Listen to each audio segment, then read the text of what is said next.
Welcome back to the channel. This is Trendy Storm and you are watching first part of What If Naruto Was Raised by Joker. If you enjoyed this video, please like, share and subscribe to the channel. Now wasting no more time, let's start the story. In a secret lab that is tucked away near the city of Gotham.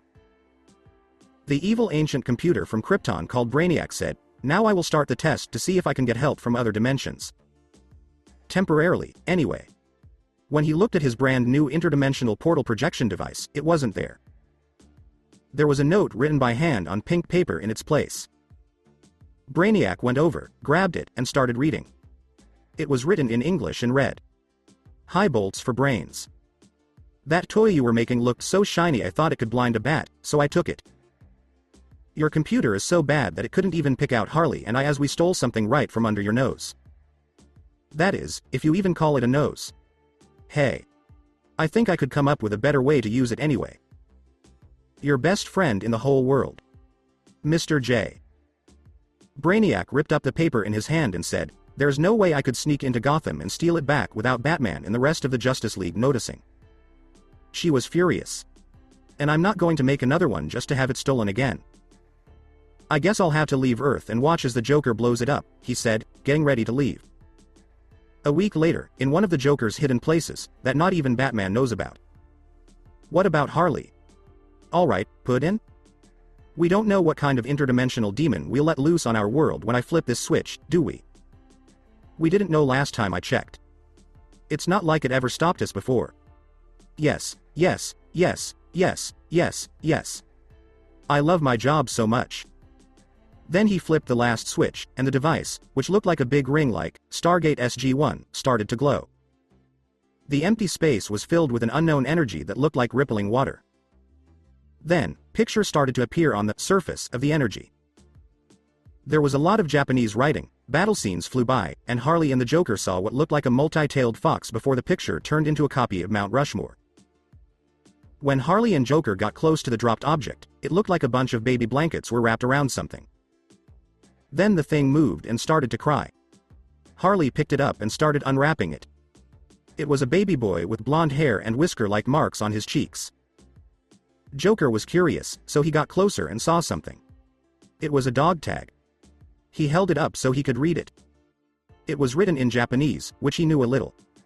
Harley finally stopped Naruto from crying by singing to him. "Be quiet, little baby. Don't say anything. Mom is going to take a mockingbird from you. And if that bird doesn't sing, Mama's gonna deep fry that thing." As Joker looked at this for a moment, he had an idea. He spoke softly to Harley while Naruto was asleep. "Har?" Joker smiled back at Harley and said, "Let's try to raise him without using Smilex." Harley smiled back. "I know how much you want to have a family, so we'll just have to raise this boy to be our son. What should we call him? He has a name, Naruto. That sounds like a weird name." The answer is Japanese. His name means both whirlpool and fishcake in katakana. I asked, "A swirl of fish cakes?" I tried not to laugh as she asked. "Ha ha ha. Keep it. Ha ha. Let's do it." Naruto was raised by the clown prince of crime and his bride, to be a lot like them over the course of 6 years. The Joker and Harley were never both in Arkham at the same time. Batman noticed this pattern, but none of his ideas about why were even close to right. Two of Harley and Joker's friends were amazed at how hyperactive, eager, and strong Naruto was. They also noticed that he healed very quickly when he hurt himself, and that he was getting stronger over time. By the time he was 5, he could already bench 145 pounds. Naruto learned mind games at such a young age. He knew how to set traps and had memorized the Smilex formula. As a family, they had all L. The Joker was proud of his son. The last playmate they got for him lived for 6 months before Harley killed her by accident. Naruto was learning how to control himself. They even found out that Naruto had a voice in his head telling him to hurt, kill, destroy, and other bad things. "How is this different from what we tell you?" was Harley's answer. Naruto replied, "I was just letting you know it was there." Naruto got a sawed-off shotgun for his 6th birthday yesterday, which he called Boomstick. He hadn't named it yet, but he did ask Joker if he was adopted, and Joker said, "Yes, but that doesn't make you any less our son." Naruto was happy with the answer. But Joker wasn't feeling very happy today because Batsy had ruined all of his plans yet again. He was back to square one. Then he had an idea, and Harley liked it. They started packing their bags. "Ka, what's up? Are we going somewhere?" Naruto asked Harley as she put some of her favorite weapons in a suitcase. Harley smiled and looked up. "Yes, Naru-kun. Yes, we are. We're starting over in the world where you came from. What should I bring?" "All your clothing and your favorite weapons." "Alright, Ka-san." He ran off to do it. He ran into his funny dad on the way back. "Hi, Dad." Yeah? Who will kill Mr. Batty if we leave?" "I planned ahead. I left hints for him to find this place to hide. He'll be surprised when he gets here. If that doesn't kill him, he'll look for us until he goes crazy. I win either way. Hey, hey, hey. Yeah, ha ha ha. What a great joke." When they walked into one of the labs, Harley was setting up the portal projector. The clown prince of crime was carrying 4 big bags, and his son was wearing an overstuffed backpack with 6 bags. Harley, who was the strongest of the 3, had 8 bags sitting next to the device, and her 2 pet hyenas were also there. While the mistress of jokes was doing the final checks, her partner in crime was setting up. It showed different scenes again before settling on the fake Mount Rushmore. They ran through the portal quickly and were gone. The machine turned off again. After several hours, Batman went into the complex and found that most of the rooms were empty. Some of the labs had experiments that were still in the early stages of completion, making it look like the Joker and Harley had left quickly or on a whim. Batman thought it was likely both. What surprised him was that there was a child's bed in one room. When did he see Harley pregnant? He hadn't seen her in a while, so they must have been holding a child as a prisoner for a while. However, there was no clothing in the room. Finally, Batman found the lab with the interdimensional portal projector. As he walked through the lab's only door, a motion detector went off, and bars slammed shut over the doorway. He saw a huge bomb with the words "For Batty, with love," written on it, and then he heard the Joker's voice. "If it's not the flying rat. It's okay, I can't see you because this is a recording. Have fun trying to find me. If you make it through. Yee hee hee ha ha ha. Have a good day." At this point, Batman used a cordless, diamond-edged cutting tool to make a hole in the bars big enough for himself to fit through. The bomb then went off, destroying the lab and everything inside it. The Sandame was scared when these crazy people with pale faces said they had taken Naruto in as their own son. They showed up out of the blue in the room where the boy had gone missing almost 6 years before. The man with sickly green hair said in Japanese, "Oh come on you old coot. Let's become ninjas for this place. We're very good at setting traps and questioning people. We can also make many poisons that you can put on your weapons." The clown was being watched by Kakashi, Ibiki, and Anko, who had all helped catch the Joker, Harley, and Naruto. Kakashi was reading his book as usual, but he was also keeping a close eye on the Joker to make sure he didn't do anything. Anko was standing behind Harley, who was cleaning a strange tool that looked like a crossbow but had a metal cylinder where the bow and bolt should have been. Naruto was fine, Sarutobi said as he took a puff from his pipe. "But we need to make some rules. You will only kill people in the village who try to hurt you or Naruto. You will also keep our secrets to yourself and do what you are told." I said, "That sounds good.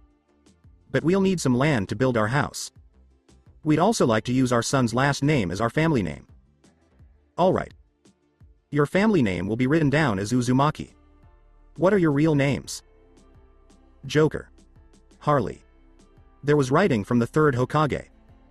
"This is a declaration.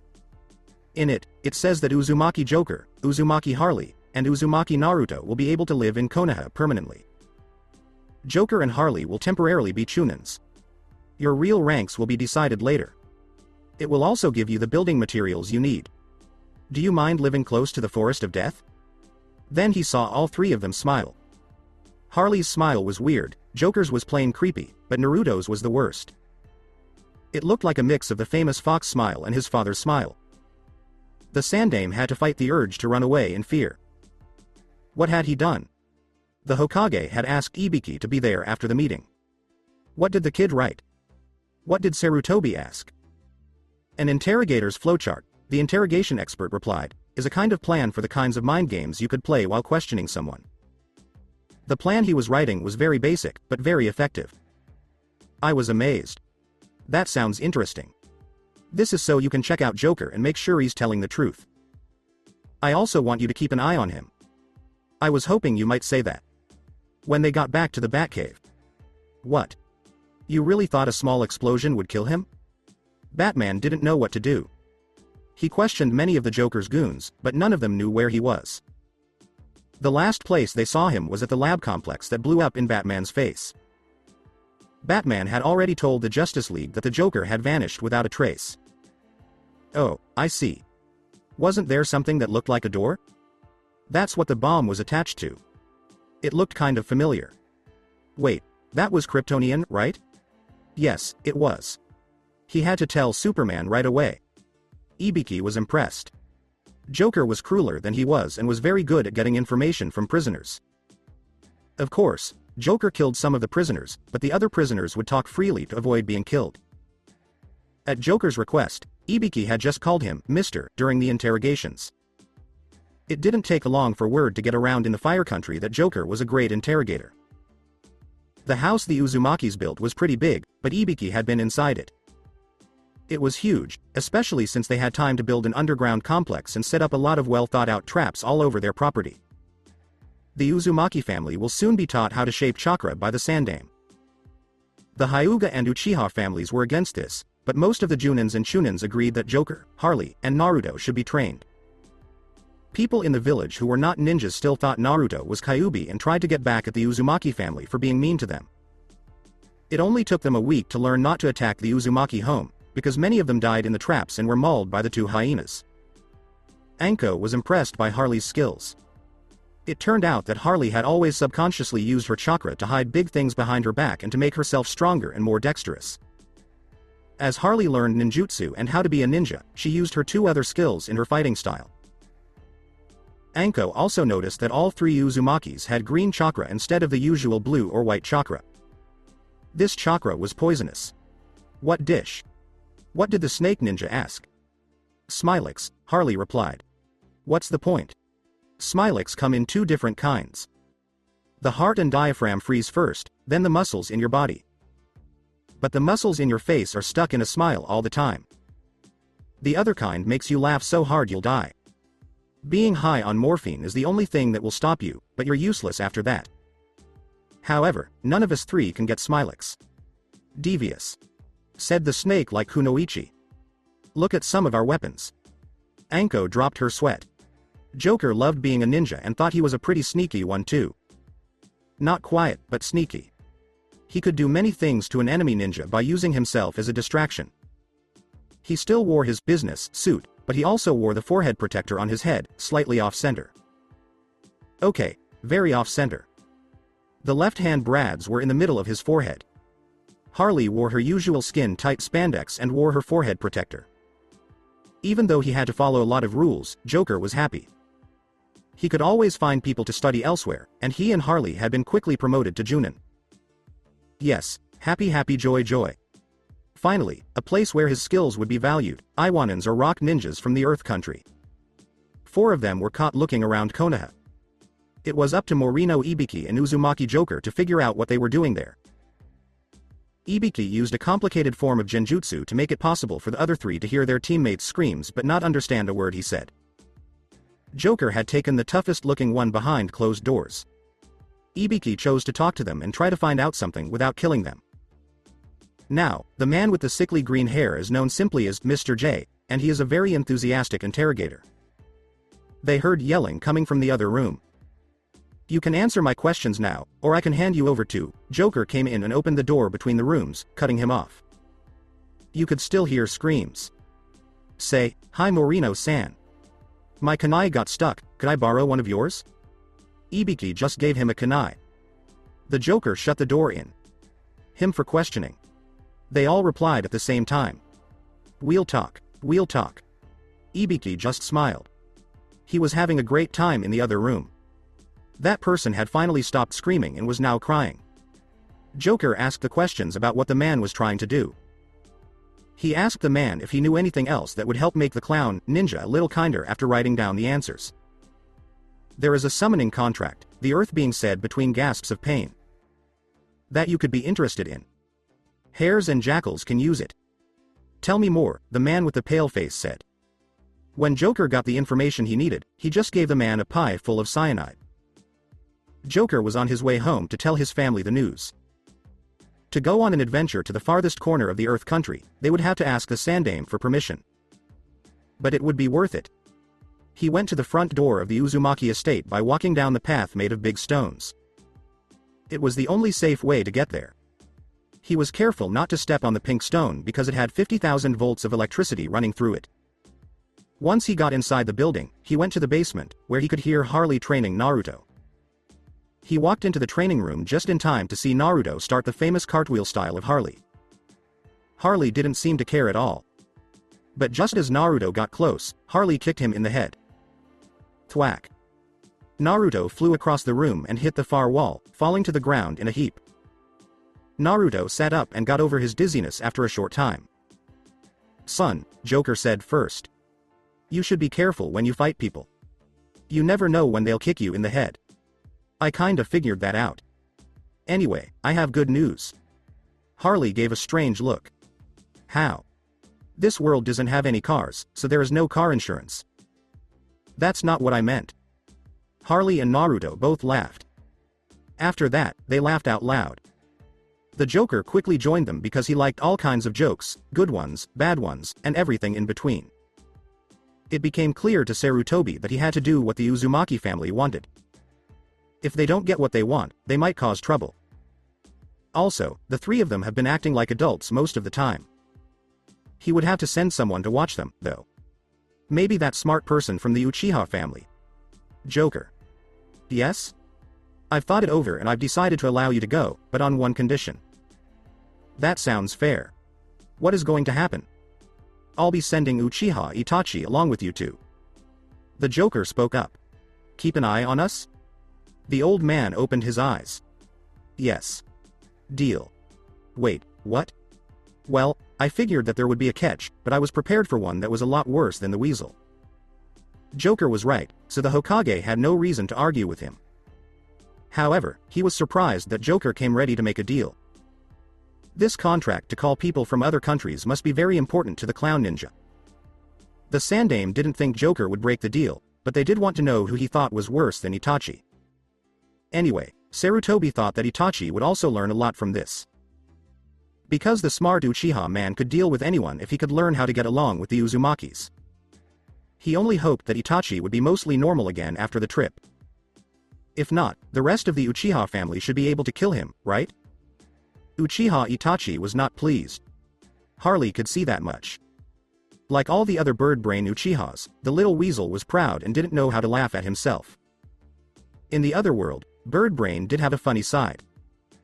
The two hyenas they kept as pets also made him really angry. Anyway, Joker kept bothering the spoiled brat by making fun of him, making strange noises when he wasn't looking, and asking him questions that had nothing to do with anything.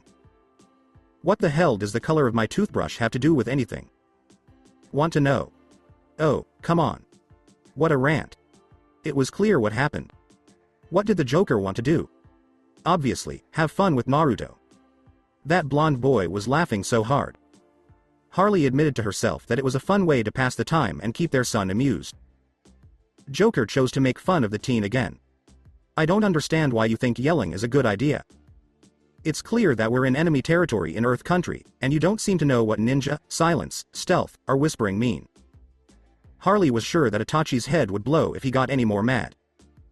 To the point. She thought it was time to step in. Puddin'. Yeah? I think we need to get Mr. Weasel back to Konoha alive. What? Is he not feeling well? Harley looked at him. I appreciate that you're trying to entertain our boy, but I think you've pushed it far enough. Alright, honey. That's right. I'm not going to bother him again on the trip. Joker had his hands crossed behind his back. For some reason, Itachi couldn't see. But Naruto and Harley did. Naruto tried very hard not to laugh. And he was doing well.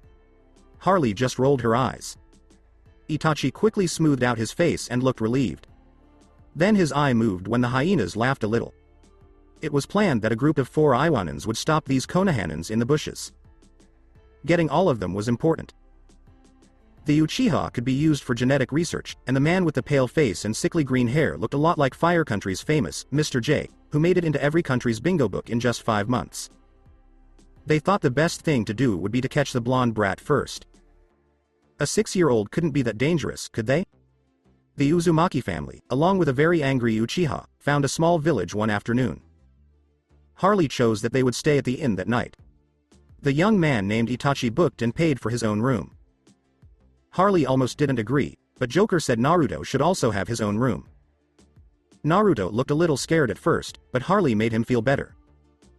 Naruto, you do realize you are scarier than anything that might try to get to you in the dark, right? You make a good point. Ka-san, good night. It's interesting that Itachi was the last one to fall asleep because he didn't like the tricks Joker played on him. Itachi was so tired that he didn't hear any of the noises coming from the room next to his. Itachi was the first one to wake up the next morning because he didn't like getting a pie in the face every morning. He left his room just in time to see Joker walk out across the hall with a pie in his hand when he was done getting ready. Joker looked around and then smiled. After that, he moved to the side as Harley walked out of the room. Then she went to the room next to Itachi's that was Naruto's. She looked at each ninja one by one. Well, maybe my son will appreciate a wake-up call, Joker stated. He went into Naruto's room after Harley. Itachi chose to watch. Son? What are you doing? It was funny the first 9 times, but now it's old news. Harley said as she searched the room for her boy with blue eyes. Itachi could tell that there had been some kind of fight in the room the night before, but he didn't say anything. He put the pie on the nightstand, sat down on the bed, and took a piece of paper from the pillow. He laughed as he read it. Har? Wait for this. She went over and read it. She then laughed. The teenager with black hair asked, "What's so funny?" He got the sheet from Joker. Itachi read it and felt bad for the kid, even though he didn't like the Uzumaki family at all. It read, "Your son is with us. You must give up by noon at the grove to the north if you want to see him alive. He will only live if you all show up. Come without weapons, or we'll bring his head back to Iwa as a souvenir. Don't bring your hyenas either." It wasn't signed. How can you possibly find this amusing? Harley made a face. You think this is the first time this has happened? Joker laughed again. Gets more hilarious each time. Itachi was shocked. What does? Watch out. Let's go. Let's see the show. As soon as they walked into the grove, all 4 of the Iwanans were waiting. The stone ninja in the back row was holding Naruto off the ground with his right arm and slashing the boy against his chest. He also had a kunai around his neck. Naruto just looked dull. So you've come to give up, said the female Iwanan, who was clearly in charge of this group. Actually, Joker said first. We came to watch the show. That told Naruto what to do. He used his left hand to grab his captor's family jewelry and start shocking them. The man dropped the kunai because he was stunned, and Naruto grabbed his face with his right hand. Once more, let's talk about electricity. Naruto then put his left hand on the back of Iwanan's head and started to fry his brain. Gotta love the chakra-powered joy buzzers we invented last month. Harley told him. I love how we made them look like our gloves, Joker said. Itachi made a joke. There are still 3 enemy ninjas who need to die. He made a lot of kunai.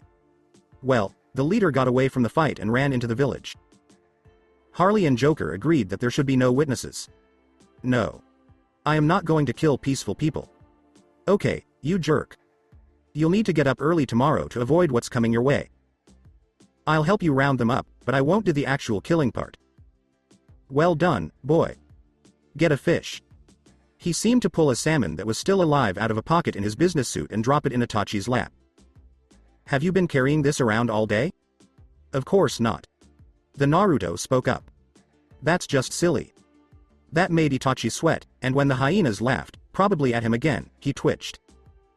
They called all the people who were still alive to the village square. Harley then yelled, "Raise your hand if you are a ninja." No one put up their hand. The hyenas laughed. It's too bad, Naruto said. Harley took a chain gun from behind her back. Allow me to introduce Freddy. Harley seemed very proud of the name she had given her gun. Naruto and his parents were the only ones in the group who knew what kind of weapon the clown Kunoichi was holding. Then she let it all out on the small group of people. Before there were only 23 living things left in the village, bullets went through people's faces, heads, and torsos. 8 were birds, 2 were cats, 5 were rodents, 2 were hyenas, and the other 4 were people. If you ask Itachi, that is an interesting weapon. Harley replied, no soup for you. Close your eyes. What does soup have to do with anything? It made Naruto roll his eyes. I'm 6, and even I know that what mommy said was just an expression. All of a sudden, Itachi wished that the spoiled kid had died in the fight earlier that day. He became very angry when the hyenas laughed again. Then the 2 dogs went in among the dead and started eating. After a few weeks, Uchiha Itachi had finally come back home. Mostly, he was kind of happy. He did decide that he needed more strength though. He heard about the Mangekyo Sharingan, right? He chose to hang out with his best friend Uchiha Shisui that night, even though the Uchiha clan meeting was already set up. On the other hand, the Uzumaki family was seen coming into their lair with 10 coffins. Naruto carried 1, Harley 3, with 1 on her back, and the hyenas, who were tied to them like pack mules, each carried 2. Gekko Hayate was told to find out what the coffins were used for. These are volunteers for my study of Kekkei Genkai, the Joker said. Hayate let them go because the Uzumaki family could study these kinds of things as long as they didn't use anyone from the Fire Country. Later that week, all but 2 of the Uchiha clan were killed in one night. Naruto had missed lessons since he was 4 years old, but they were all taught to him again in just 7 months. Harley decided it was time for her little boy to become a genin and go to the ninja academy. He was sent to the academy early in the morning because it was far from the forest of death. Many people in the village were still shocked about the killing of the Uchiha clan, since most of the police officers in town had been Uchihas. The killer, Uchiha Itachi, was blamed by some villagers for going crazy because of the Uzumaki family, while others said it was his desire for power that made him do it. Naruto knew it was a mix of the two as it turned out. But Naruto didn't understand why the weasel didn't kill his younger brother Sasuke. Well, it doesn't matter. He turned around and saw one of their pet hyenas following him. He was the one with the darker fur and a little less size than the other one, which was a boy. Naruto thought they should have names even though neither of his parents had given them names. Hi, Clyde. Taking me to school on foot? With a laugh, the hyena replied. After that, Naruto saw that it was still walking funny. Sorry, Clyde. I forgot what took place 2 weeks ago. Myself, you, and Bonnie were playing rough, and you bit me. I bit back. Sorry it didn't heal all the way. I didn't mean to put my chakra into it. Clyde licked Naruto's face, which made it look like he forgiven him. The kid with blonde hair smiled. Most people stayed away from him and his pet hyena as he went deeper into town. Some people didn't, but they were either stupid or not paying attention. Then there was the strange kid with the black hair, sunglasses, and jacket that wasn't really a turtleneck because it didn't hug his neck. The kid looked like he or she would be fine with any animal. Naruto then saw something crawling on the kid in the sunglasses face.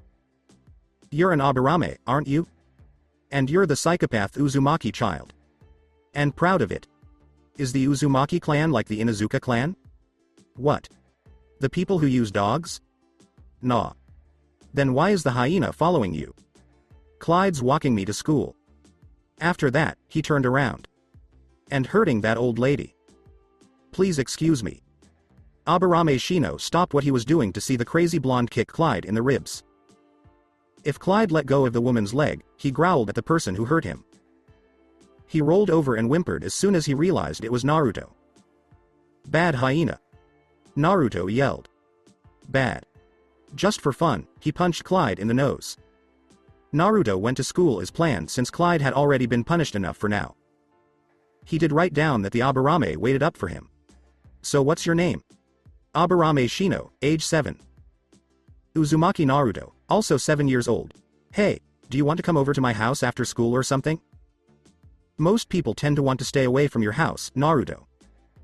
You only get hurt if you weren't invited. I need to think about it. Are you cool with bugs? Only the poisonous ones. Why only those? 'Cause they taste like chicken. Shino did everything he could to avoid face-faulting. He was able to succeed, but only by a little. You really eat the poisonous bugs? They don't taste like chicken at all. Most bugs aren't very tasty, so I don't bother eating them. But you still eat some. There was no question. Yeah. Chemicals and poisons are used against us in the Uzumaki style, so we eat poisonous things to make ourselves stronger. Interesting. Shino thought that making friends with the town crazies might be good for him in the long run. I guess friendship was too strong of a word. Then alliance. Say, whose class are you going to be in? Amino Iruka-sensei. Really then? Yes, too. As they got closer to the academy, Naruto noticed that Shino was shy and quiet, but he had a funny side. The rest of the trip went smoothly, though Naruto's voice would sometimes get loud. But Clyde got pretty excited as they got closer to the academy. He even tried to attack a girl with pink hair and a big forehead. Before he could jump on the scared girl, Naruto hit him in the head with a boot. Clyde swore at Naruto. That's all. Leave now. Clyde got it. He was crazy. Before Naruto got serious, he had to get back to Harley, where he felt safer. It was his tail between his legs as he ran back to the Uzumaki estate. He didn't stop until he got there. The boy turned to look at the girl. Sorry about that. Clyde sometimes gets excited. The girl got mad all of a sudden. You shouldn't have brought that monster along. He turned around and looked back at Shino. That's not very nice. Shino's just a bug user, not a monster. It's clear that the girl didn't think Naruto would say that. Shino did it. In his own unique way, he found the humor funny and just shook his head from side to side. I was talking about the hyena, you dolt. After that, she tried to hit Naruto in the head. And didn't get. In fact, Naruto dodged. You have no sense of humor and a short fuse, the blonde kid said. Kids these days. Naruto didn't pay attention to the voice in the back of his head that told him to hit her in the head. As funny as this is, Shino began. I think we should get to class, Naruto. Alright. He looked back for a moment at the girl with the big forehead. Try to lighten up. She got very angry. Oh yeah, glares could kill. Yes, they can. Naruto would be dead if her looks could kill. She heard the voice of another girl all of a sudden. Sakura. It was Haruno Sakura with pink hair who turned around. Oh. Hi Ino. A thin girl with long blonde hair pulled back into a ponytail ran up. What happened to you? When Yamanaka Ino saw that Sakura's clothes were dirty, she asked. Some idiot brought his pet hyena to school, and it tried to attack me. You're kidding. I wish I was. Someone rang a bell. Crap. Yelled both girls. Wait, we're late. And ran inside. He picked a seat next to a boy who was sleeping. The boy to his right had black hair pulled back into a short ponytail. Shino picked the seat to Naruto's left. They were in the back of the class. Now who is this? Naruto asked. Nara Shikamaru, Shino answered. He's the laziest kid in class. Naruto woke up the boy who was sleeping. Shikamaru moved around. Mom, give me 5 more minutes. He said, just 5 more minutes. And then he went back to sleep. Naruto made a face. Shino was scared of the blonde kid for the first time. Shino? Yes? Was all he said in a vague way. This year of school's going to be fun. At the end of the year. He did everything he could to stay awake, but it didn't work. Oh, no. His head was just barely missed by a kunai.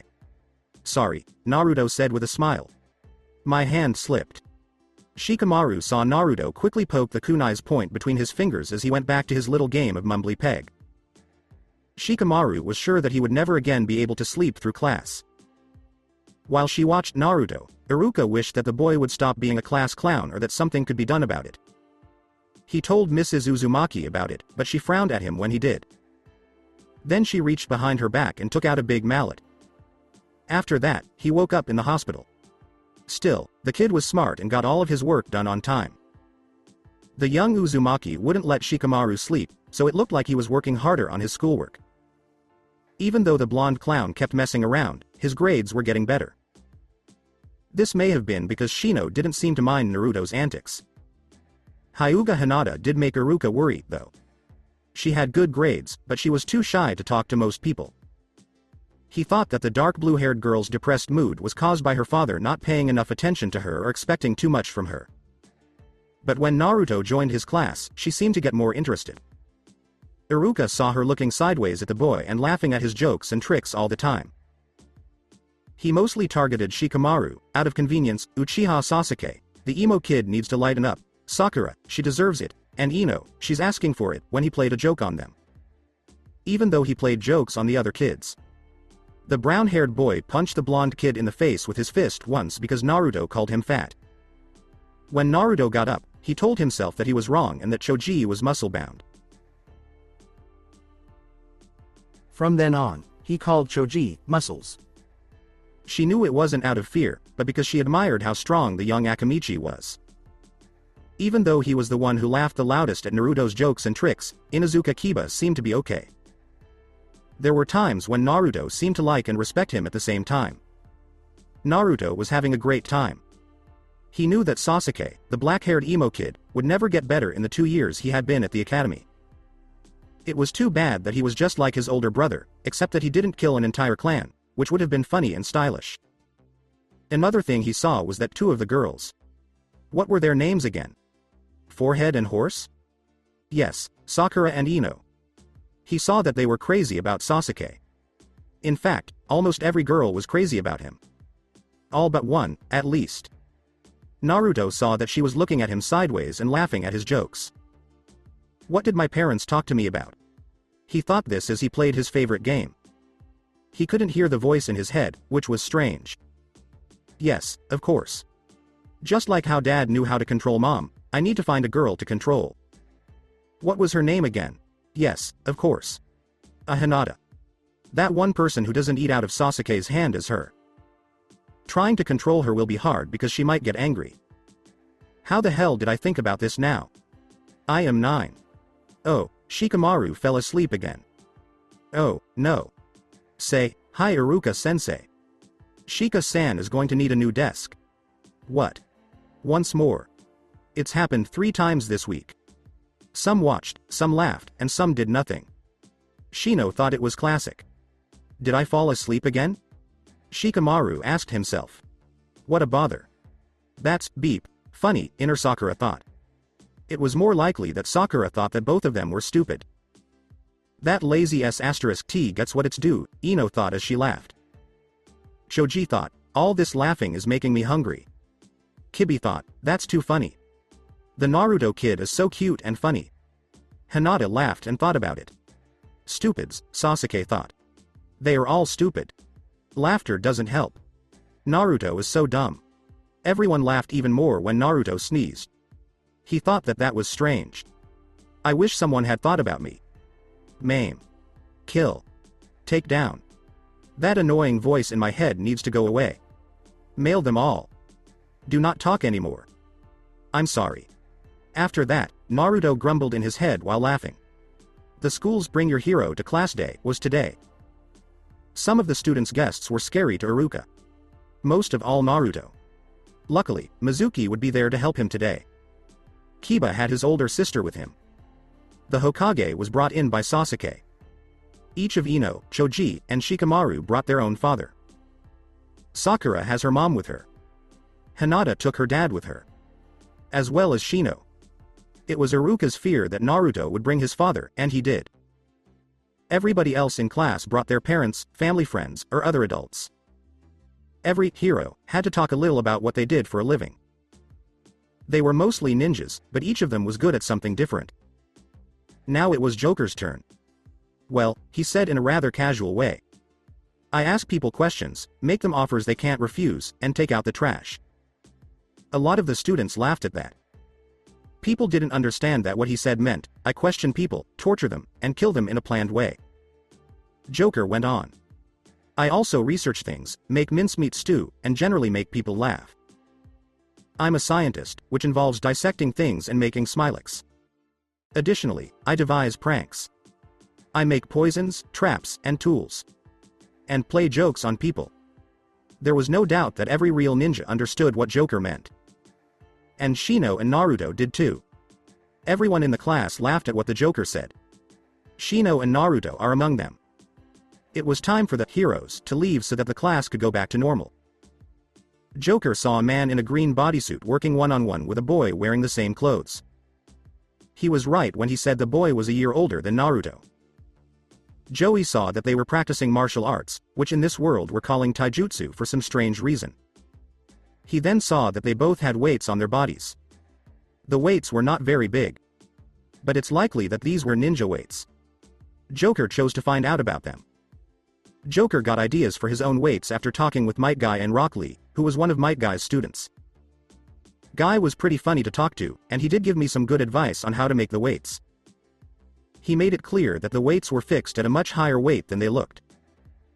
Joker chose to make Naruto some weights that could change on their own.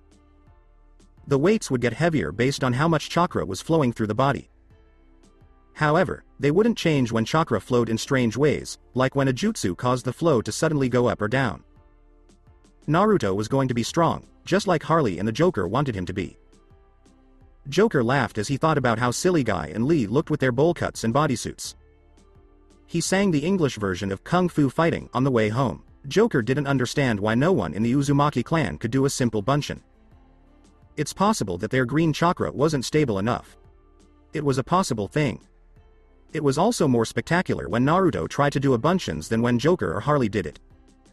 He was sure that his son would figure it out, or else he would fail high school. Anyway, he finally had something to make the boy feel better. Naruto. Harley. Could you come to the aquarium for a moment? The boy with blonde hair and the Harlequin Kunoichi went into the Uzumaki Estate's aquarium room. He was standing on one side of a curtain, next to the pull string, and he had his famous grin on his face. He started to say, "Behold." As he pulled the string. Smiling piranha. Finished breeding them just last week. Harley was thrilled. Now they wouldn't have to hang the person wrong side up like she did with Batman. Naruto just thought it was funny that the fish were smiling back at him. Naruto then thought of something. Hey, could we set this tank up to be used for fish foo? Already did so. Sugoi. The test day finally came. It looks like Bonnie chose to walk Naruto to school. Naruto didn't mind because she wasn't as bad as Clyde. Hey Shino. Hey. You ready for the finals? Yeah. You? Not so much. I still can't get the bunshin to work properly. My parents can't do them either, so I hope they pass me anyway. Me too. It'd be boring on a team without you. You know, maybe I could threaten to make Iruka-sensei's life a living hell if he doesn't pass me. What do you think? I think you'd just get in trouble. So? Just saying. You still up for rigging the team assignments after the finals? Of course. Bonnie. She stopped moaning at a baby carriage across the street and went back to following Naruto and Shino. We're almost there. Might as well send her home. Right. Bonnie? Go home. Bonnie slowly turned around and went back to the Uzumaki estate, but then she saw the baby carriage again. Now. Bonnie ran as fast as she could to the Uzumaki house for safety when she heard Naruto's angry voice. Next. I saw Naruto walk into the classroom. Iruka told Naruto, okay, henge into the Hokage. Poof. There was a picture of the Sandame in front of Iruka and Mizuki. Substitution, Mizuki told her. He did a few hand seals and then switched places with a chair in the back of the room. She asked, are you ready for the next one? As I'll ever be. Bunshin, Iruka told them. Poof. Naruto only made one bunshin, and it wasn't very good. It looked pale and sick, and it wasn't even strong enough to stand up. Naruto stomped on the clone out of anger. I'm sorry Naruto, but we're not going to be able to pass you. Iruka, he still made a clone. Isn't that good enough?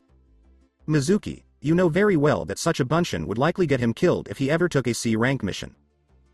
Sorry Naruto. With a mean grin on his face, Naruto said, how about I make you sorry? Mizuki felt a shiver. She was firm as ever, though. No. Well, it was worth a try. Later, Mizuki went up to Naruto outside of class. Naruto? He turned to face Mizuki with a creepy grin on his face. Yes, Mizuki-sensei? Watch Twitch. May I have a word with you? Sure. But just one? Kind of a waste of breath, don't you think? That was all Mizuki could do. Master Iruka is a really serious guy. His parents died when he was young, so everything he's accomplished he did by himself, with a lot of hard work and discipline. Yeah, so what? So you remind him of himself. How so? Well, you're an orphan, right? Kinda, but I have parents now too. And neither one can do the Bunshin no Jutsu. I really wish I could just graduate. I guess that leaves no choice then. Naruto was annoyed that Mizuki kept avoiding the question, for what? I have a secret test for you. Pass this test, and you graduate. Streaming. Naruto smiled once more. Naruto jumped Iruka and said, about time you got here. Yes, Iruka yelled, Gah. Don't talk so creepily. Wait, what are you doing here? Practicing ninjutsu. And you had to steal that scroll to practice? Yeah, Mizuki-sensei told me about it. He said that if I memorized and mastered at least one jutsu on this scroll that I would graduate. So I learned too. Mizuki, hold on. She thought Iruka. He pushed Naruto out of the way out of the blue. Get down. Thunk thunk thunk thunk. That looks like a pretzel, Naruto suggested. But you're not twisted like one. It's amazing that you knew where to go, Iruka, Mizuki said with a laugh. Naruto, I'll be taking the scroll now. Don't you dare let him have it, Naruto. He set you up so that he could steal it. That so? Naruto, Mizuki said first. Haven't you wondered why all the villagers hate you? She yelled, shut up, Mizuki. Hear that? Mizuki asked with a mean smile. It's part of a law. What law? The law that says you aren't allowed to learn who you are. You want to know what really happened 12 years ago to the demon fox? Don't listen to him. Shut up. I want to hear what he has to say. Please, continue. It was sealed within you. You are the demon fox. You are the Kyuubi. A cocked head went up. That's not possible, though. My chakras are set up like a person's. That's what Aunt Anko said it was. Hello voice. What? Are you the evil fox that this jerk is talking about? Who are you, Kyuubi? What if I really am? He used a trick he had learned not long ago. He put some chakra in the back of his mind. This kind of trick worked well for him because his chakra was poisonous and acidic. Gah. The pain agony is the best. Please stop it. So. What kind of Kyuubi are you? Ow. I am, yes. I'm just sealed inside of you, though. That's all I needed to know. Naruto gave Mizuki a toothy smile. Watch Twitch. Stupid demon. Stop doing that. So, you're a traitor to this village and you want to steal the forbidden scroll, eh? Iruka knew right away what Naruto could do. Naruto began to crack his neck and knuckles. In a very creepy voice, the blonde asked, ever danced with the devil by the pale moonlight? It looked like Mizuki's eyes were as big as plates. The seal Naruto made with his hands was a cross made by the index and middle fingers on both hands. Kage Bunshin no Jutsu. That must be one of the skills Naruto learned, Iruka thought. There were more than 100 Narutos in the area. Then they came down on Mizuki like piranhas. From the forest, you could hear Mizuki's screams of pain. When Naruto was done, he took off his bunshins and gave Mizuki a lot of Type 1 Smilex while she was still mostly awake. Slowly, Mizuki's body started to stiffen up, and he smiled in a way that looked like it hurt. Traitor eliminated, Naruto said. Say Iruka? Wanna go get some ramen? Why did you kill him? He should have stood trial and such. I killed him because he was a traitor and he tricked me. What? Does Konoha not promote vigilantism? Never mind. Come here. I have something for you. Iruka took off his forehead guard and asked, what is it? Say what? You graduate. I guess he really didn't trick me at all. Oops. Not to worry. He was still a traitor. Oh good. Say, how many other people think that I'm Kyuubi? Practically the whole village and about half of the shinobi. It's going to be fun proving them wrong. How about that ramen then? My treat. Awesome. Let's go to Ichiraku's stand. We always go there. Yeah, but I like the guy's name, it's fun to say. Ichiraku, Ichiraku, Ichiraku. Naruto sang, "We are the champions," in Japanese as they walked to return the scroll to the Hokage and then go to the Ichiraku ramen stand. This made Iruka laugh. The following day. "That's what you want your picture to look like, right?" He replied, "Yeah, hurry up before my face freezes this way." The Sandaime Hokage asked, "Why did you get your picture taken with this face?" To confuse people. It made the Hokage raise an eyebrow. "You decided to take a picture with a perfectly normal face in order to confuse people?" "Yeah. Most people would expect me to smile evilly or sadistically or something like that." "True." The door opened all of a sudden. "I challenge you, old man." A short kid ran into the room and tripped over his own scarf. Naruto laughed out loud. This made Sarutobi raise an eyebrow. So Konohamaru was able to get away from Ebisu again? The little boy yelled, "Stop laughing." Strangely, Naruto did what he was told. Naruto laughed out loud and jumped off the chair. "You did that on purpose, didn't you?" The poor kid was getting more and more angry all the time. Konohamaru, the Sandaime said first. The boy looked at the Hokage, who was his grandfather. Though he looked like he was about to bust a gut, Naruto was able to stop laughing. "As Hokage, I can definitely say that Naruto here didn't do anything to you." "Yeah," said the blonde shinobi. "The opponent who so deftly defeated you is, in fact, trying to choke you to death right now." This made Konohamaru scared, and he tried to fight off whoever was attacking him. When Naruto saw how the little kid reacted, he laughed and fell backwards. When Konohamaru saw that something wasn't right, he stopped flailing around and stared at the young Uzumaki. There was laughter coming from the Hokage, and while Konohamaru missed it, Naruto felt it. The Sandaime spoke up when Naruto was done. "He meant your scarf, grandson." Konohamaru turned red with shame. Naruto laughed again when he saw the fear on the boy's face. This time, he laughed as he rolled over on his stomach and hit the floor with his fists.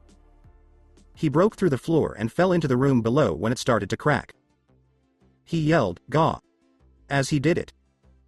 A piano being smashed, some scared turkeys squawking, a car horn and alarm going off, and then, just as everything was quiet again, the sound of a hubcap rolling around on the floor until it fell over, just like in cartoons. "I'm okay." In the room above, the Hokage and his grandson were drenched in sweat. After that, Ebisu walked into the room to take over for his boss. He took a quick look at the hole. "I know it's not my place to pry, Honorable Hokage," Ebisu started. "But whatever punishment you put that ninja through was a bit harsh." "I did nothing to him." He simply laughed too hard. "Nani?" "It was the Uzumaki boy." "Oh. Makes perfect sense then. Come along, Konohamaru." Naruto felt like someone was following him as he walked toward the Aburame estate. Seeing a box-shaped rock with holes cut out for eyes, he turned around. Naruto walked up to it slowly and kicked it without any thought. Konohamaru was still inside the box when it landed upside down, with a black eye. "Never, and I do mean never, try to sneak around behind me, runt. If you have business with me, try approaching me face to face." "Ow. How come you're so mean?" Naruto was amused. "You tend to be mean when your father and mother are both murderous psychopaths with a twisted sense of humor." I was shocked, Konohamaru. That wasn't really how they were. They couldn't be, though. Itachi and Orochimaru started to sneeze as he told himself that someone so evil could not have been raised in Konoha or ever lived there.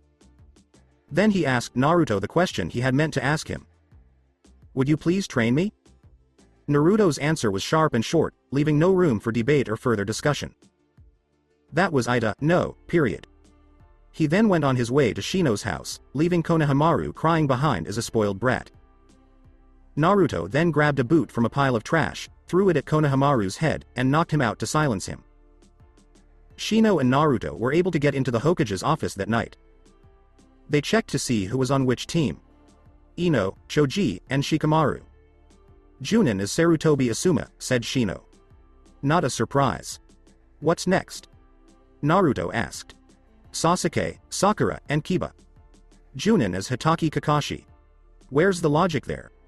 Sasuke is a Uchiha, and Kakashi happens to have a Sharingan for some reason. Since Sasuke is the top of the class, despite your distractions, and Kiba is the dead last, they put them on the same team. Sakura was thrown in there as an afterthought, apparently. I see. Next. Myself, you, and Hinata. Junin as Yuhi Kurenai. Seems like we don't need to make any changes so far. Wait a minute. Who is our Junin again? Yuhi Kurenai. She's new, so I don't know much about her. We'll have to give her a greeting of some sort then. Next. After that, they looked at the next few teams. And didn't make any changes. This made the Hokage very unhappy. He stayed out of sight and waited for someone to try to switch the teams around, which was something that happened every year. At that very moment, he was really angry and mean. He was really bored. Naruto and his parents worked out the next day. Joker and Harley were also able to learn the Kage Bunshin from Naruto.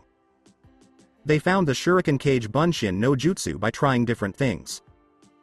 It was basically possible to make Kage Bunshins out of anything that wasn't alive that was thrown.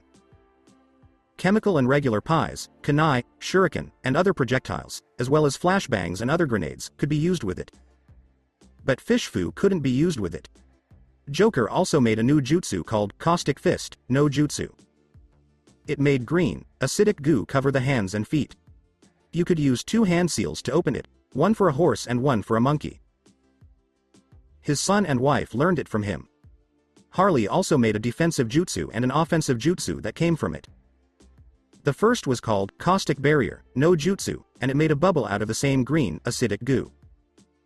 After doing 3 hand seals, snake, boar, and monkey, in that order, the caster had to stick their left hand into the air and spin once on the ball of their left foot, either clockwise or counterclockwise. It was called Caustic Barrier Conversion, Caustic Bomb, no Jutsu, and had to be done with a caustic barrier first. It didn't have any hand seals, and she taught her husband and son both of them.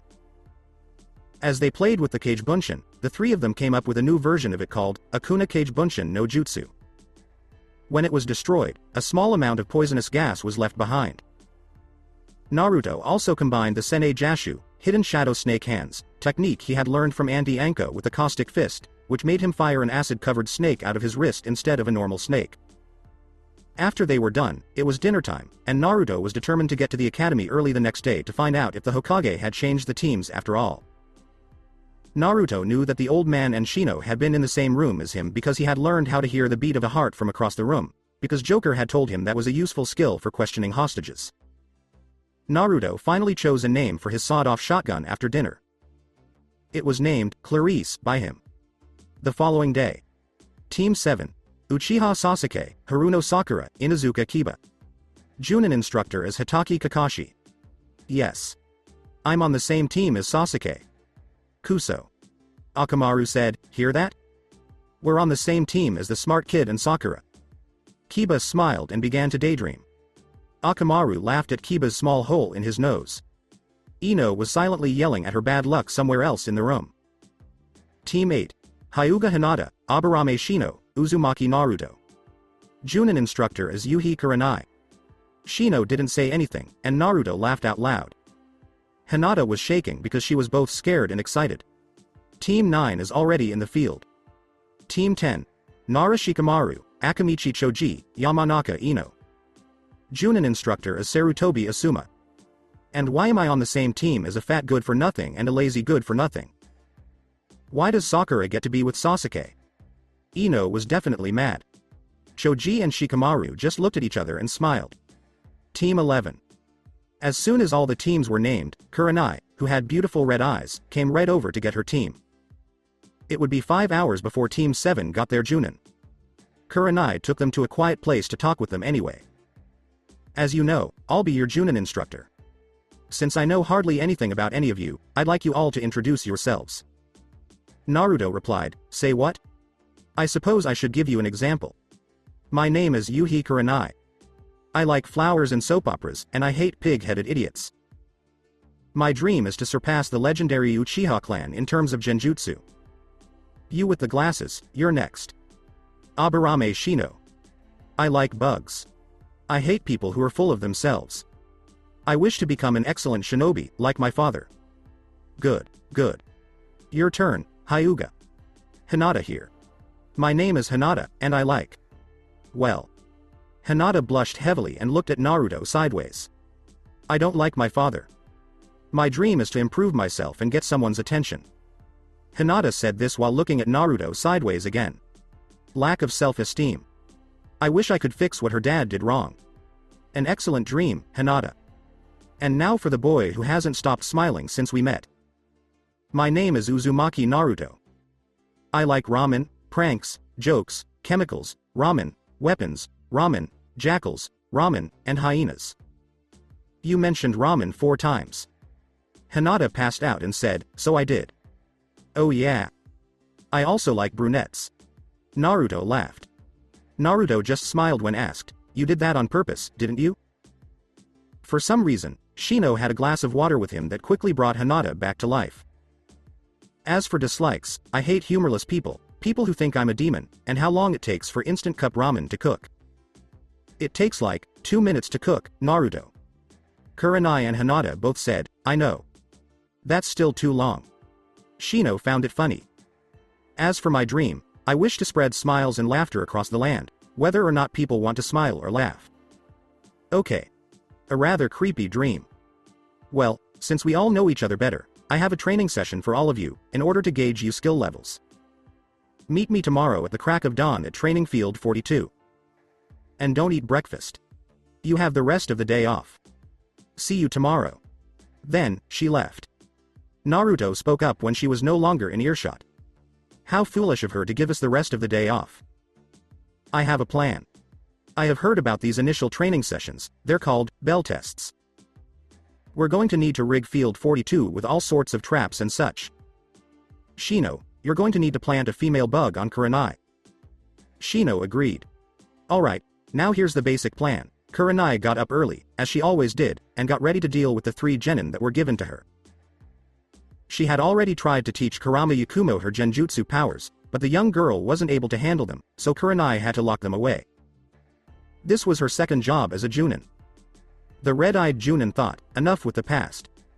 Think about the present. Kurenai hoped she could help Hinata feel better about herself. Not only did she worry about the young Hyuga girl, though. He didn't like to talk much and seemed to be holding back his feelings. Go Naruto.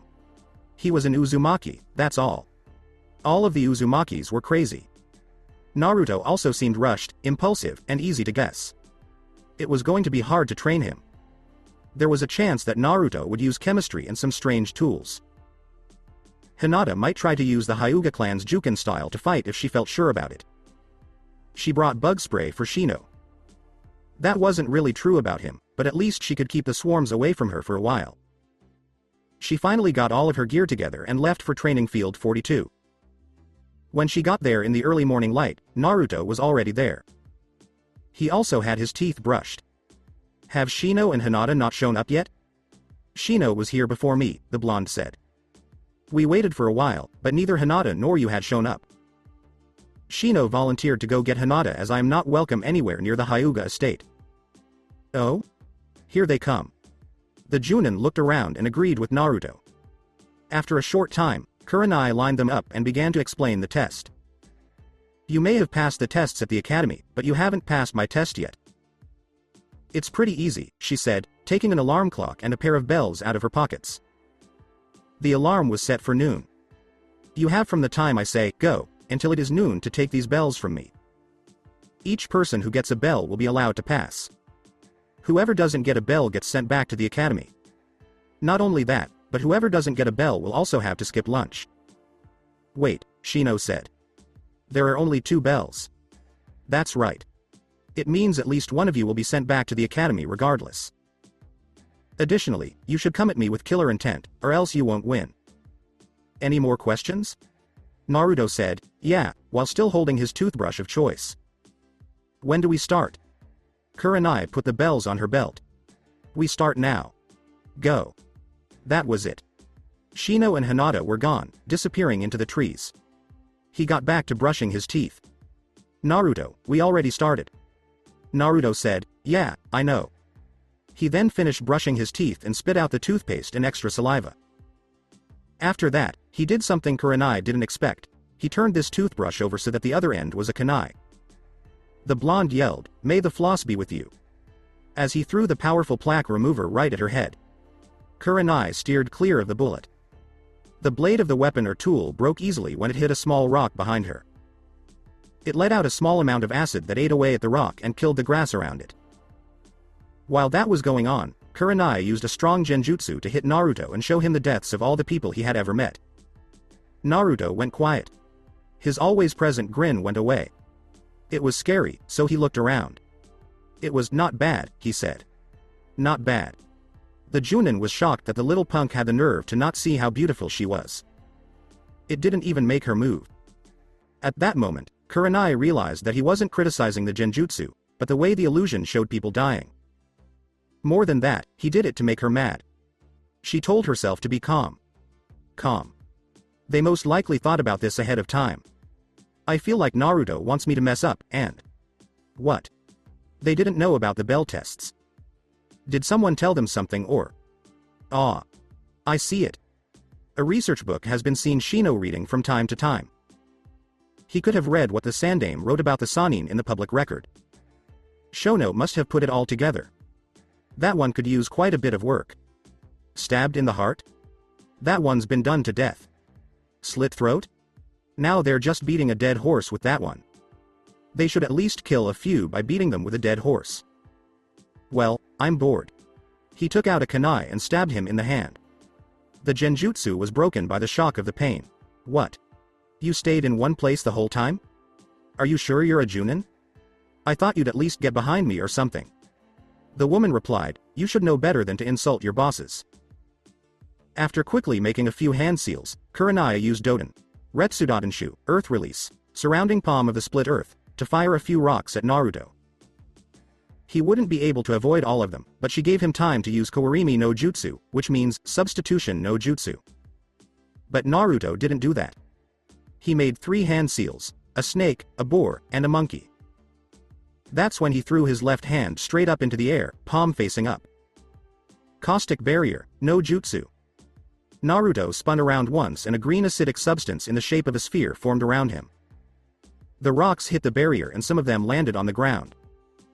This showed Kurenai that his barrier was made of something acidic. After getting ready for her next jutsu, Naruto made his next move. He did what Naruto told them to do, which was to dive deeper into the plants. The 12-year-old boy yelled, Caustic Barrier Conversion, Caustic Bomb, no Jutsu. The barrier blew up, releasing acid that covered almost everything. They only saw one way to get away from it, and that was to go underground. Naruto heard a voice that was so high it hurt his ears say, come out. Come out. Come out wherever you are. Doden. Shinju Zanshu no Jutsu. Means, Earth Decapitation no Jutsu.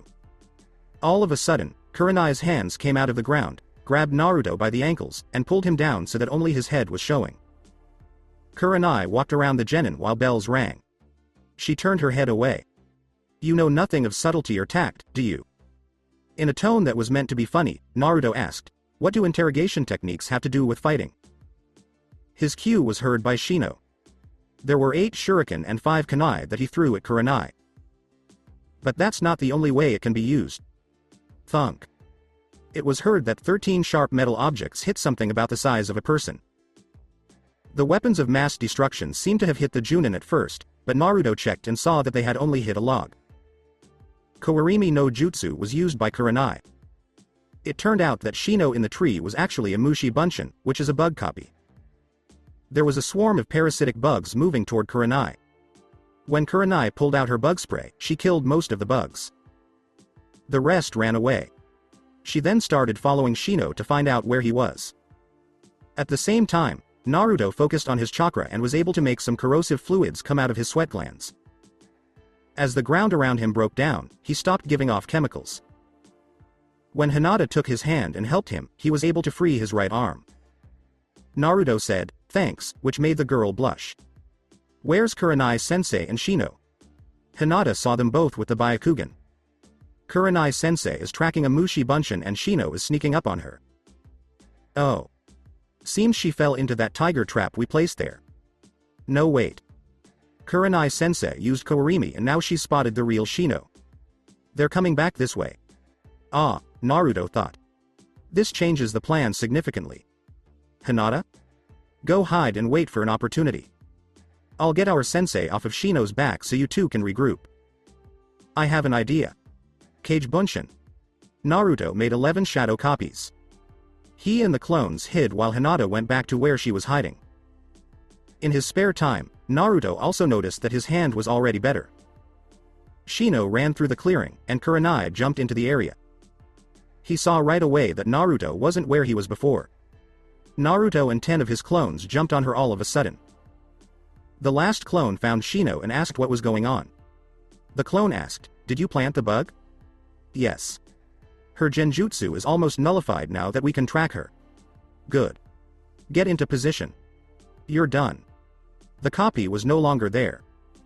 At the same time, Naruto learned that Kurenai was pretty good at taijutsu. Even though it wasn't her main skill, she was still pretty good at martial arts. 8 of the clones had already been killed. While Naruto reached into his black coat with his right hand, the last 2 clones were able to push her back. When she was done killing the 2 clones, a carp hit her in the face. A real carp. It hurt too. She was shocked. When did he get that from the river? Did he carry it around all morning? If he did, it wouldn't be alive. Interested? Naruto asked. It's called fish fu, and my dad came up with it. He pulled out a mackerel, which the boy held with iron grip. We keep several aquariums of fish and other water creatures in our basement. All the tanks are linked to special scrolls my father made using what little knowledge he had of seals. It functions like a sealing scroll, except it simply conjures the fish to my location. After that, he threw the fish at Kurenai. She dodged and turned around. Then he threw the fish at her. With his left hand, he reached into his coat and took out a clownfish. When he threw that one, she avoided it. After that, he threw 2 fish at a time. Her body was being hit by some fish. I like bass, salmon, catfish, crawfish, crab, sunfish, and boots. Wait. What? He thought Naruto. Kurenai was knocked down when the boot hit her in the head. Naruto was really confused as he looked at the inside of his jacket. How did that get in there? The Kurenai said, "That's it. Megan. Kunaigakure. Demonic trick. Broken kunai." Kurenai was no longer visible to Naruto. Shino also looked everywhere but couldn't find her. It was so strong that not even Hinata could see through it. Naruto was knocked to the ground quickly, and his forehead protector came off. He looked like he had been kicked in the head. Shino decided to help Naruto, so he used the bug gathering no jutsu to get more bugs to join his swarm. He then sent them after the female bug as planned. Naruto asked in a cocky voice, "Is that all you got?" Even though his actions had only earned him a broken nose, a black eye, some cuts on his legs, and a stubbed toe. His wind was knocked out of him when Kurenai hit him in the stomach. Not even his father or mother were hit as hard by the Junin as Naruto was. He quickly caught his breath. That was weak. He was in a lot of pain in his shoulder because his broken-bladed toothbrush kunai was stuck in his left forearm. Naruto let out a scream. And then Shino's bugs joined the fight.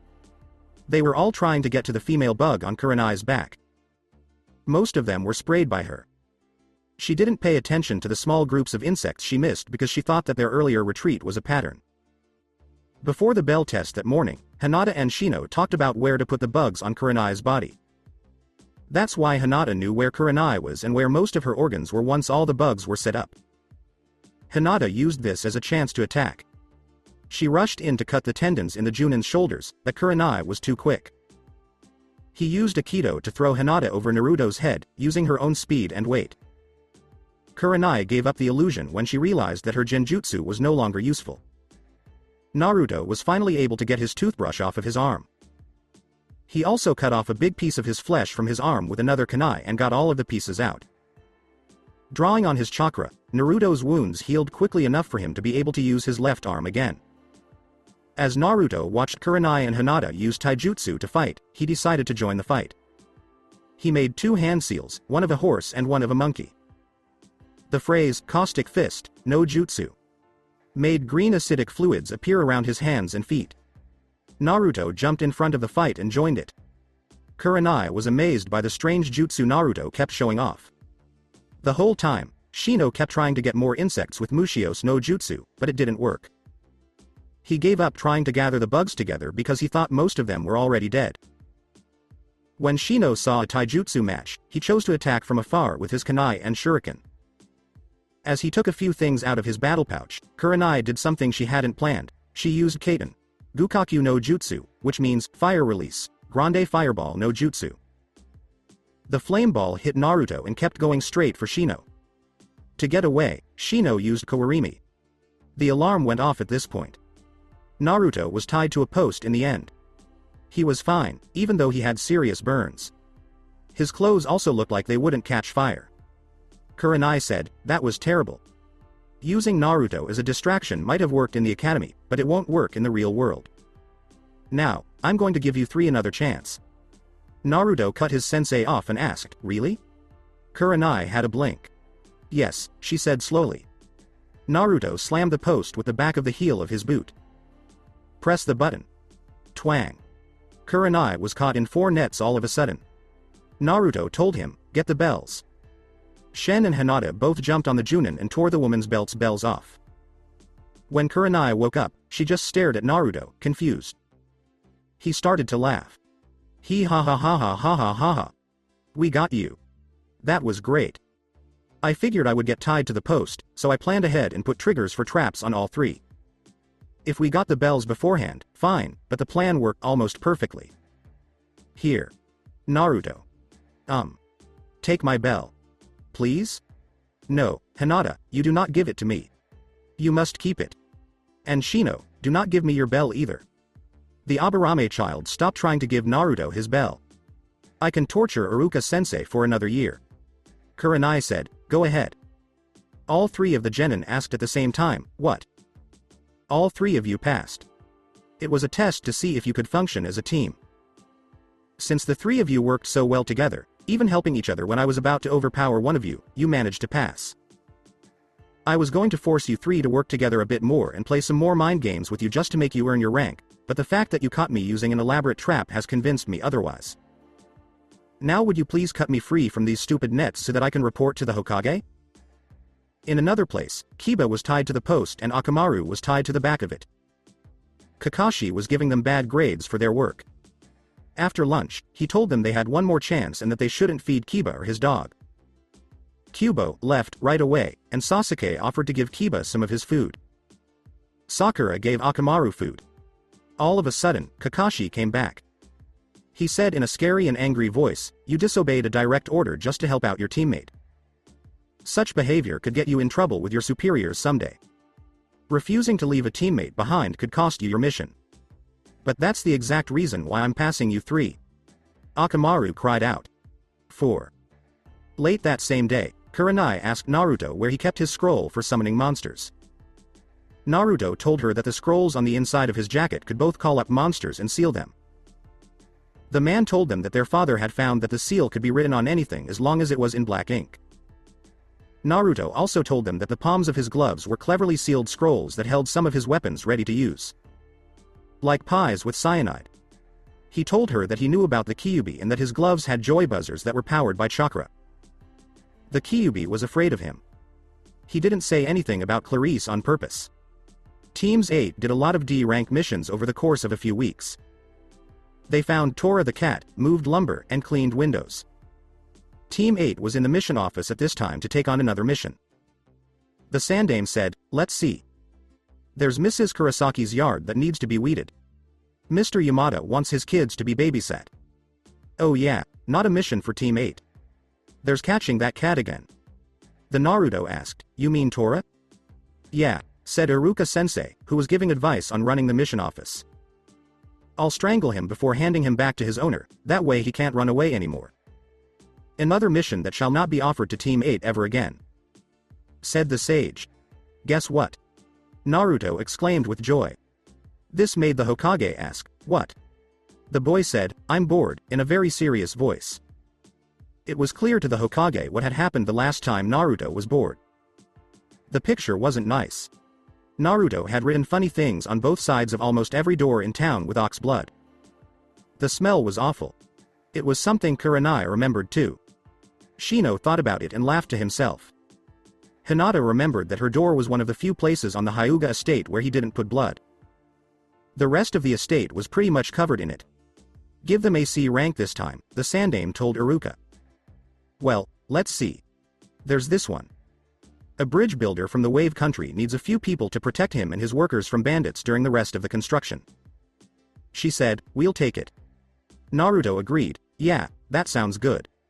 And Hinata said, okay. Shino did nothing but nod. Iruka called out, okay, Tazuna. We have a team for you. An old man dressed like a mason walked into the room from the waiting room. He had a sake bottle in his hand and was bald. He asked, this is the team? That's right, Mr. Tazuna, the Hokage said. They look weak, especially the short one. Just then, the sake bottle dropped to the ground while Tazuna was being held down with ninja wire. Then Naruto touched his hand, and a coconut custard cray diarisisme pie appeared in it. Naruto then hit the old man in the face with the pie. As Naruto left the room, he said, I'll see you guys outside. He was being chased by Kurenai. Terinai caught up to the blonde in the hall. You didn't kill him, did you? No, that was a regular pie. Even I know better than to kill the client before the mission is over. It was Hinata's job to clean the pie off of Tazuna's face while Shino untangled the ninja wire. A word of advice, Shino told the old man in a low voice. Never piss off the psychopath. Kurenai saw a puddle on the path as they walked out of the village. It hadn't rained in weeks, and there have been clear skies for days now. She was aware of a problem. As they walked, Tazuna complained that he had lost his sake bottle. Shino stayed quiet. Hinata stole looks at Naruto, and Naruto drank from a sake bottle. Wait. What's that sake bottle? Naruto was asked by Tazuna. Why did you have to destroy my sake?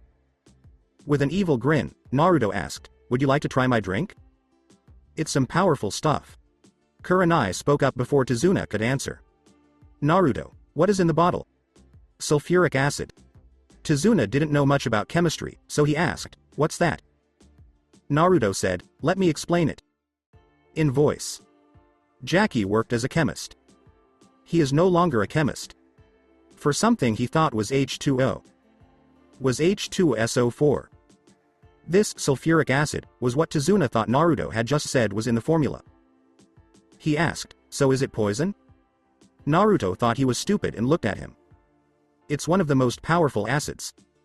He took another drink from the bottle. Ah. Good stuff. Burns all the way down. Tazuna leaned close to Kurenai and began to whisper. Why isn't he dead? She whispered back, it looks like it's his family's Kekkei Genkei.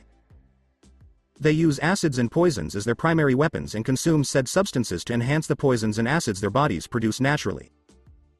Out of nowhere, two Kirinine jumped out of the trees and attacked.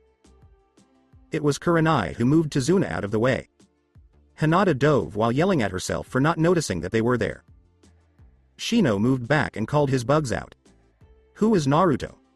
One of the enemy ninjas got hit in the face by the bottle. To be more specific, it hit Maizu, the younger brother. He screamed in pain as the acid left a scar on his body that would never go away. Guzu, the other brother, tried to stab the blonde because she hurt his brother. It was Guzu's claws that were going to stab Naruto in the arm, but Naruto turned them around. Naruto put some tan on the guy's face by grabbing it. Oh no. Soon, both brothers were taken without weapons and tied up while they were being questioned. Naruto told him he had to do it himself. The reason he sent Kurenai, Hinata, and Tazuna ahead was so they wouldn't hear the pain he was about to cause. Shino stayed to help because he always liked to take people to task. Naruto put the brothers apart so they couldn't see each other. But first he spoke to them. Welcome to Fire Country. I will be your inquisitor for the day. You may not think I can do much, but my father is the famous Mr. J. When that name was brought up, both brothers got very scared. They knew about this, Mr. J, in the bingo book and had hoped that the man would never catch them. But now that he had, the man's son had caught them, and their fears took them to different levels of panic.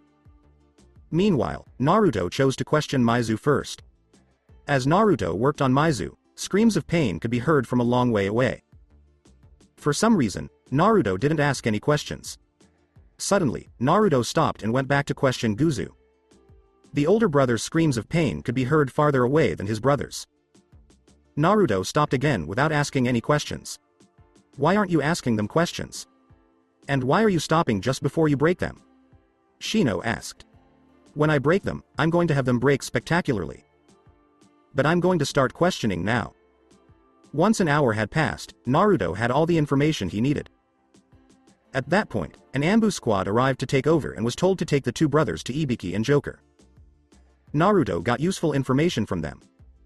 It turned out that the Gato Syndicate had taken over the Wave Country, and Tazuna was building a bridge so that Gato wouldn't have all the trade. Gato hired the Demon Brothers, Guzu and Maizu, as well as a Junin and another ninja from Kiri, the Hidden Mist Village. All of them were Nukanins, missing ninja.